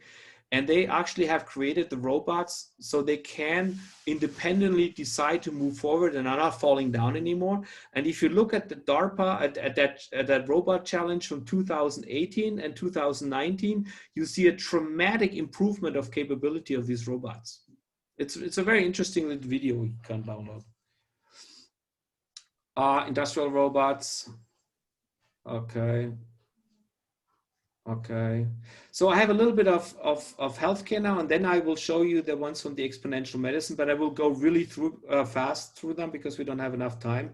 If we don't get through, then I'll let them look. You can look at them yourself. And next time you can actually ask me if you have a question on certain things. The only reason why I wanted to show you this is to get you excited about the future. I'm not scared of the future, so don't get me wrong. I'm really, really excited. I'm really excited about the capabilities. I'm really excited that I'm, in this development now where it goes up, where a lot of things change, a lot of things happen. I would have not been like to be one in the Middle Ages where basically over several hundred years, nothing happened.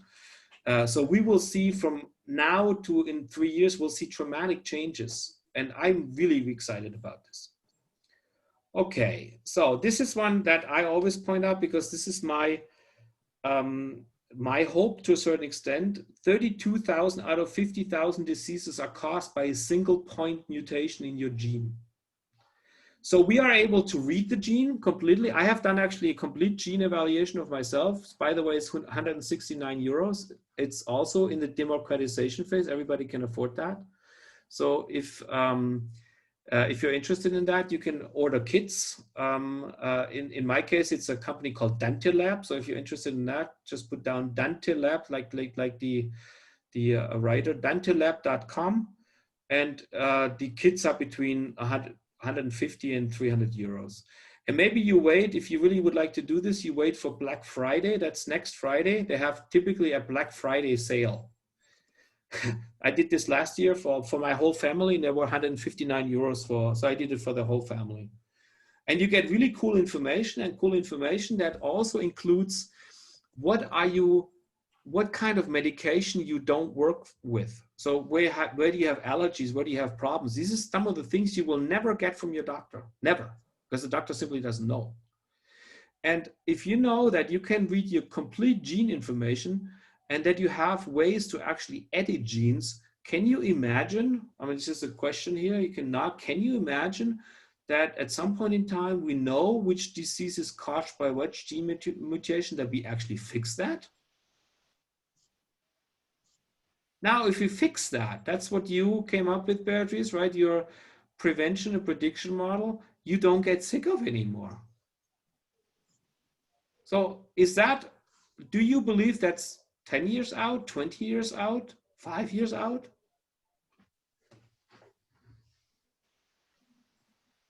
I believe Go ahead. 10 about, I would say. I would also say about 10 at the most. Now, also you have maybe heard, maybe the slide comes to, that you are actually able to print tissue now, 3D print tissue. You're actually also able to print even heart muscle.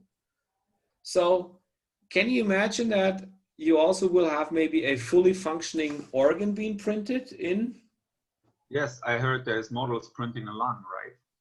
I believe, I mean, I have a little liver problem, not because I drink too much, but because I have also a genetic defect. Actually, I do drink quite a bit, but not that much. But I have a little liver problem, and I believe I will probably have no massive problems in the next 15 years. And by then they hopefully are able to print my liver, a new liver. So done deal. After. Amen to that. Yeah, because it's always a question, because my doctor said I shouldn't drink any alcohol at all anymore. And I said, nah, maybe in 15 years they can print my liver so I continue to drink. So we'll see what happens. It's a game. All right. Anyway, this is just creating excitement. Okay. And what I really like you to think of is not only fixing things. So this is the normal curve. That lighter green curve is your quality of life goes down, obviously, with age. You know, you get up. I'm 55, so when I get up in the morning, my hip hurts and some other things. So quality of life goes down. I'm still incredibly fit, so I believe that I'm still quite capable of doing things. But at some point in time, with 65, 70, that will be reduced. You know this from your parents, you know this from your grandparents, right? So why not should we actually invest our development time in actually increasing the lifespan? So this is the red arrow. So we don't want to die with 80, but maybe with 120. And at the same time, make sure that we have a very high quality of life, almost till the end of our life. I think that's a cool goal, isn't it? But it's interesting when you go to these courses and you ask the people, how many of you would like to live till 100? You know, believe it or not, maximum 5 to 10% of the people raise their hands. Why? Because they always think about what happens to old people. And they think 80, 90 years, oh, I don't know, they're a little dement, they cannot move anymore. I don't think I want to be like this. But what if you could be 100 years old and feel like a 60-year-old?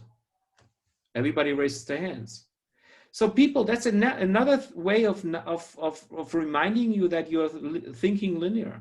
You're thinking of, how did your parents do? How did your grandparents do? And do you want to be like this? Why are you not thinking this? I would like to be 120 or 140 or 160. And I would like to be fit till 140. This is what you would like to have. This is your desired future, right? So this is what you should think of, not always thinking the realistic way and the way that you know from the past. Again, remember the curve? You're going back in the past, you're projecting the future, and it's a linear prolongation. Okay. So this is now the really quick run through, because we have another 20 minutes, and I will stop in about 15 minutes. And then I will tell you what I'd like you to do till next time. So we'll talk a little bit about the homework assignment. And so I will maybe give some quick comments, but generally run through. If you are interested in it, you can actually Google exponential medicine. It happens every year in November in San Diego, and it's about 500-600 people come together, and it's really an incredibly interesting setup. And I think at the moment you can get all the videos from last year's, you can actually download for free and get their presentation. And it's really exciting. And I just took some of the pictures that I took, or some of the information I took from the website. And I also made pictures myself there. So this is, I'm looking really much forward to November 2021 when I can go there again. But let me just start with the presentation quick. Okay, so you know all this one. This I may have shown you this one too. This is the waiting room in Europe and the waiting room in India, and actually nothing much has happened, right? We are still doing analog input, and we need to actually create a complete loop of prevention, diagnosis, treatment, home care, healthy living, and make a loop out of it, rather than waiting till we get sick and then getting treated. Okay. Okay, we need to go to a proactive approach where healthcare is delivered anywhere, not only going to the doctor or to a hospital, but where you have actually devices maybe that tell you how you feel. And that one is already coming as well. Okay, you said that, Beatrice, particularly with your stuff, this is where we need to move the needle to. not to be a doctor that fixes diseases, but somebody who prevents things from happening. And we should actually add life rather than rather than only increasing longevity. We need to make sure that you have a good life. By the way, there is, maybe it comes later on, but I say quickly, what they did is there is something called senescent cells. There's some medical doctors and biologists here who know more about that than I do, but senescent cells are basically the ones that don't recover anymore, that basically are not replenished anymore. That's at least my understanding. That's why, you know, skin, for example, at some point in time is just not rejuvenating anymore. There's no more cells being produced. And when you actually use the blood pool of a, they have done this on a rat. They used the complete blood of a young rat and injected into an old rat. They found out that the old rats, having gotten this kind of treatment, lived about 30% longer and had significantly less diseases that normally happen with age, that cancers and these kind of things. Now, I'm not saying that we... stem cells, Michael? I didn't hear. Say again. Isn't it also that the same thing that they do with stem cells? Yeah, stem cells is a little different. But in a stem cell, what you do is you can program a stem cell to actually produce a particular part. But the senescent cells, to a certain extent, again, I'm not a biologist. You may want to read it up on exactly why that happens. Is that you actually are trying to recuperate all the cell development in general. Maybe that is the same. But at least they have shown that that has a significant impact on longevity. Okay, this is of course something we don't want to see, but it's also something with economics. You see that healthcare to a certain extent is always associated with money. In the US, you look at 2017, the average US person spent $9,000 per year on healthcare, but only had a life expectancy of 77. In Switzerland is not a good example. Let's use Japan. They spend $4,000 a year and they live to 86. So money has not always something to do with life expectancy, but life, and it should also be looked at why certain countries are doing better than others. And in the US particularly, actually, it has actually gone down now. So even spending more money had no effect on life expectancy. And that's a little bit because we're in that system that we are in, that we're only treating when you get sick and not when you, and predicting you from getting sick. Sorry to interfering again, but it's also about the health system that the state you live in is providing. Yeah, but most of these healthcare systems, in all honesty, at least the ones on the left side, Switzerland, Germany, Japan, Canada too, they're all to a certain extent socialized medicine systems. Switzerland a little less, so it's private. But in the United States, if you have a lot of money, you will also have a life expectancy of 80 or 82, and if you have no money, you have a life expectancy of 62. So, and that's why it averages out to about 77. So there's a huge gap, and that's also something we need to think of, that a healthcare system has an effect logically, but it also creates a lot of inequalities and a lot of like availabilities based on your income level, which is sad to see. Yeah. Also interesting is the number of physicians has not dramatically improved, but the amount of administrators dramatically improved. We should also ask ourselves why that is the case, and maybe there's also some way of actually changing that. Okay, so let me just go through this. You stop me when you feel like you want to hear something more about it. Okay. These are actually things that are available. This is a 3D printed device that goes into the microphone. Moritz, I think I showed it to you guys at some point in time, where you can measure actually the sound profiles of the inner ear. So there's pulsation going on, and that gives you an indication on whether you have an inflammation, for example, going on in kids. You can do that at home.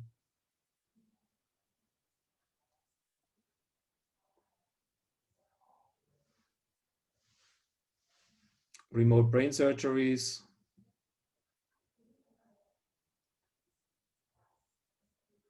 This is I think this is a Siemens device. I'm not entirely sure why I have this on here.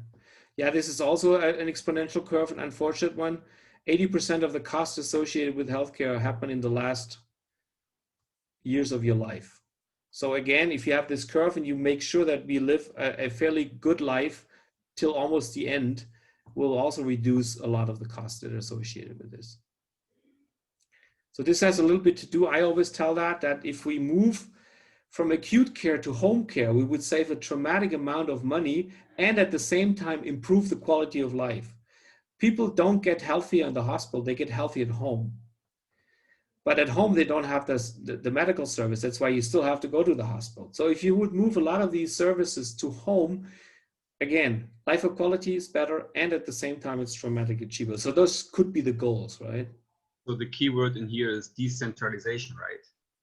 Yeah, and it's patient-centric and personalized approaches. So you deal around the patient, and not the patient has to go into the healthcare system and try to get the best treatment. The treatment has to come to the patient. Okay, let me just try to find some. So we need to actually work not only in improving healthcare, but at having a convergence between all these devices and applications. So it's not only the healthcare part that is relevant to healthcare, it's also the social networks. It's important how much would you eat. It's the rehabilitation. So there's a lot of things, and we can use a lot of toys and tools, gaming, for example, to actually help you. And I think that's what Beatrice is also thinking of, right? I think you guys work also with some gaming approaches in your labs, don't you? Well, yeah, I mean, I do neurofeedback. So neurofeedback you can implement as gaming things to improve cognitive functions. So yeah, it's related. See, this is one of the things I said before. This is really sad to see. If you look at New York and you actually look at the life expectancy in different areas, you'll see that there's a big gap. And the big gap is not coming from the healthcare. The big gap comes because you don't have access and you don't have money. And maybe you eat well and not as good. And maybe your socioeconomic status is not as good. It's amazing to see that in just one city, what the life expectancy differences are, because they're not related. I showed you this before on healthcare itself. They're more related on where you live, what kind of environment you live, on whether you're wealthy or not, what you eat, how much you exercise. Also in probably certain areas when there is a lot of crime going on, you have a higher chance of actually being killed in a crime than anywhere else. It also has an effect on life expectancy. I don't have to say anything about this, right? I'm from a generation, and maybe some of you too, I did not have a cell phone, which I don't want to miss it. I'm not saying anything negative about it, but I spent my time outside.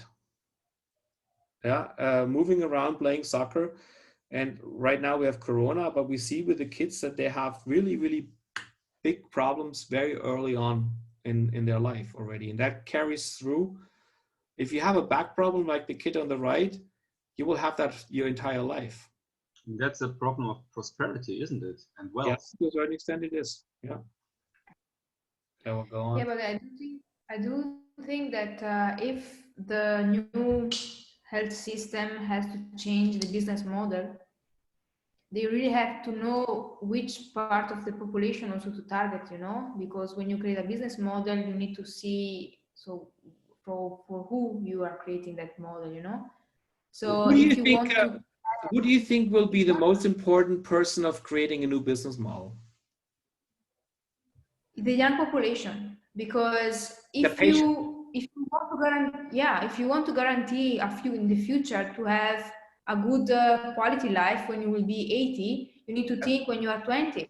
You know, because if you're 20, if you're already 80, you cannot have a better life just because of super technologies. You're already fucked, basically. So this system has to really force or be directed mostly on the young adult population or younger people to improve also the education, because also in the school there is no education on prevention. You just have this normal traditional system for teaching the classical subject. Who cares? But that's exactly the same. That's exactly the same thing that I said with the education of the evolution from the youngest to make to have the changes, to have better quality when you are 90 or 100 years old, whatever, you know. But most people, So of course, in the young age don't think about this right now. So this is an early adaptation that you need to think about this. And there's because also, it's the society that doesn't teach them. yeah. But what I think something very, because everyone goes in the same direction. This problem is more the education level, you know, like how many people are aware of that? Yeah, and I think it's important that in the education level, you're not teaching what's going on right now, but you are actually teaching people what will be in the future, and that we don't do in the schools. We are basically teaching the past and maybe to a certain extent the present, but we don't teach the future. Nobody does.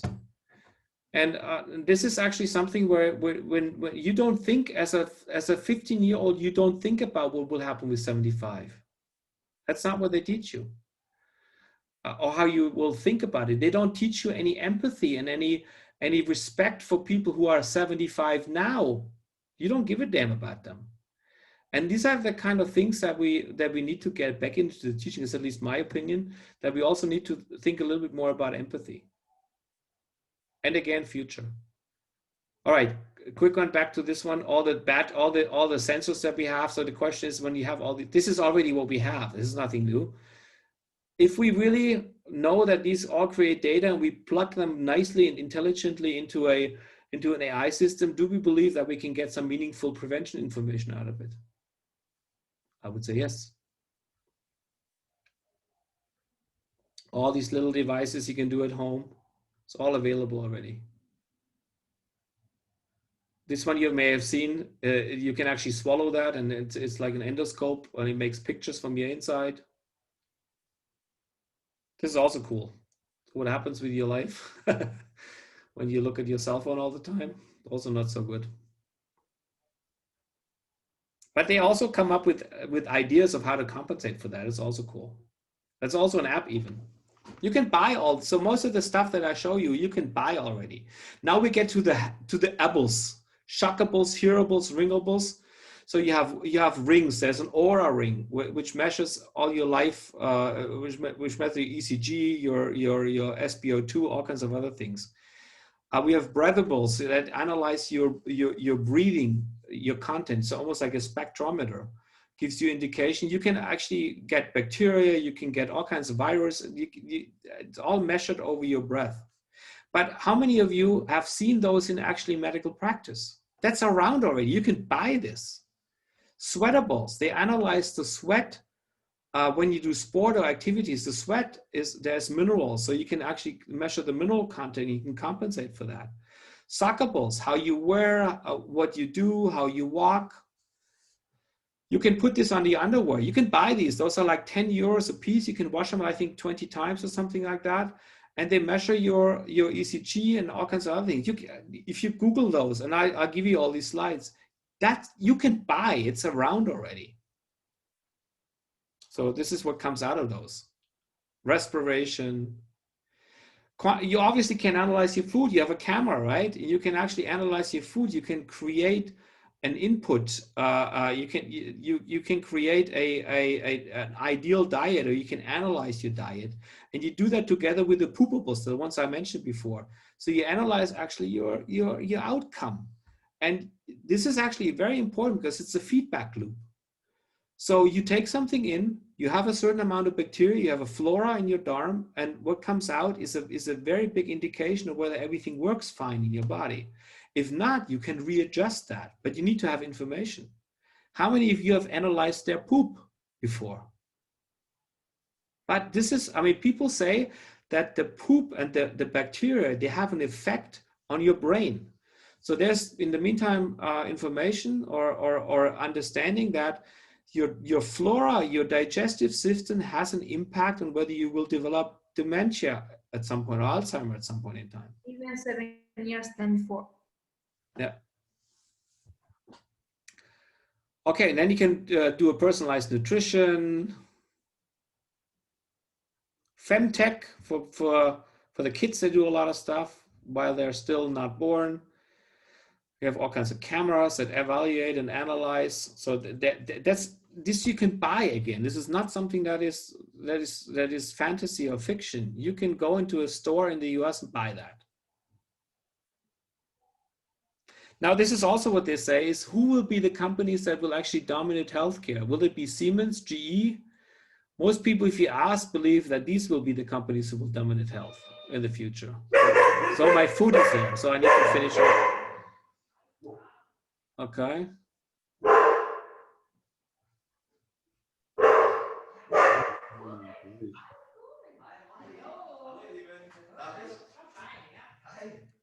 All right, let's see how many more I have, because I had lots of these slides. Did not know how much.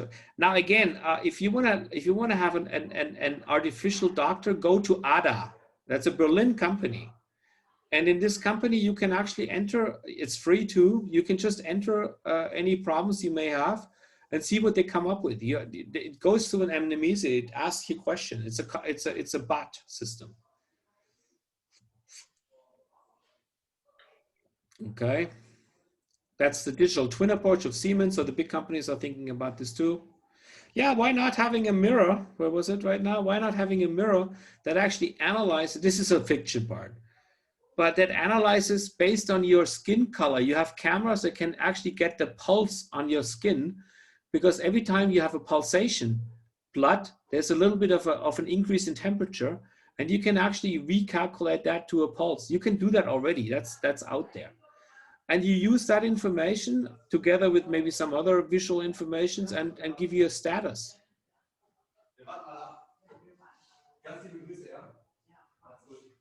Physical therapy. This is already around too. You can actually use augmented reality. That's what I think Holger was saying this, where you can actually learn about heart.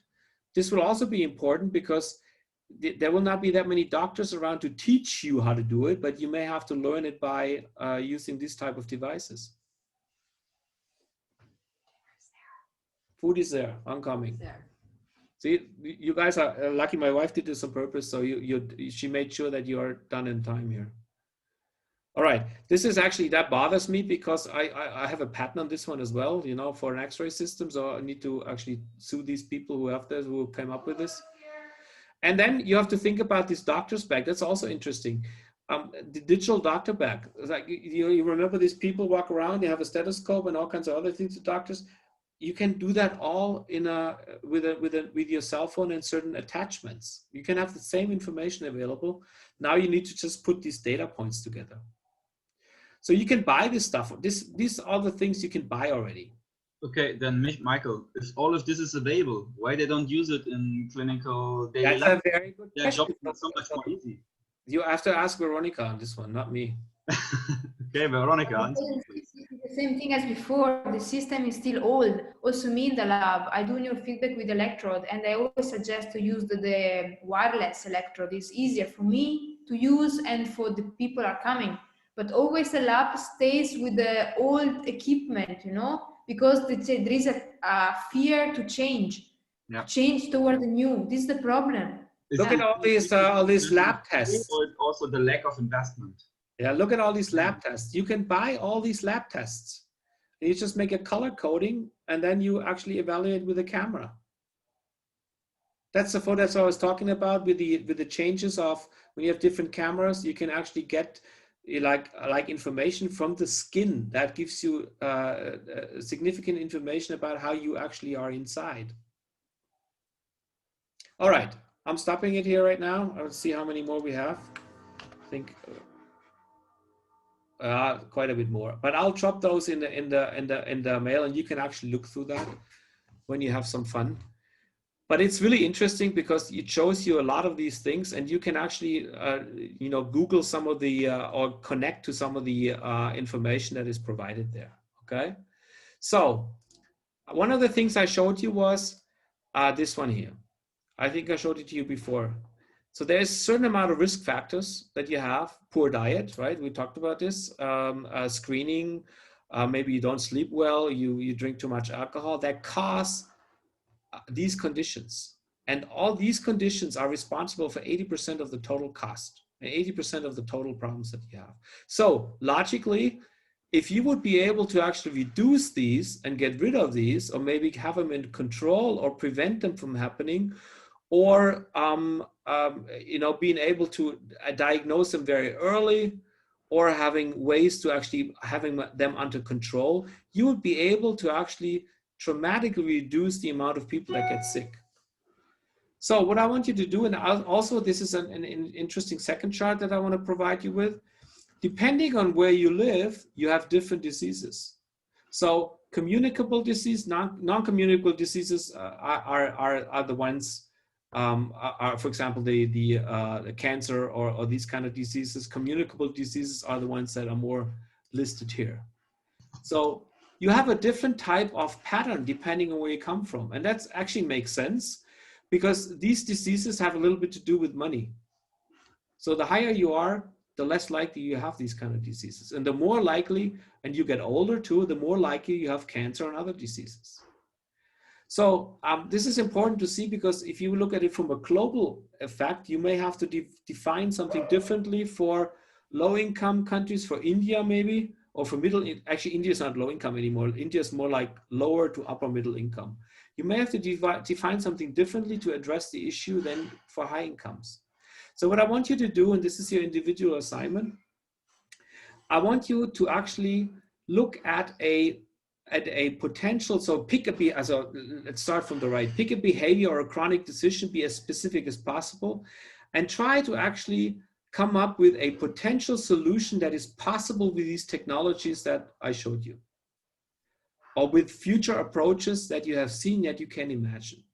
So I would like you to send me like a 1 to 2 page statement. 1 page is fine if you want to, you can extend it. You can also look specifically at a problem. Maybe Ruchucha, I don't know if you want to do that, but you can specifically look at a problem you know from India maybe that is addressing. So you can actually limit it to a geography. And I would like you to describe the problem that you see and also see what kind of on whether there is a reference you can come up with this, and maybe even and then come up with a technology aspect and a potential solution that could solve this problem, or at least reduce it or monitor or reduce it. So I want you to think a little bit about this and come up with technology approaches that would help them. And I would like you, please send them to me before next one, because I would like to use them next time in a team approach. So then we go and play an exercise that's called Future Wheel and use that. So my son is yelling here, I'm sorry, I'll close the door here. Can you be a little quiet, please? Family issues.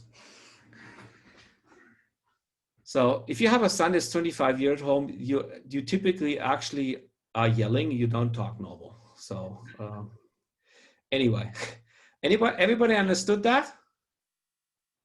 Yeah. So I usually, I'm very generous with my grading.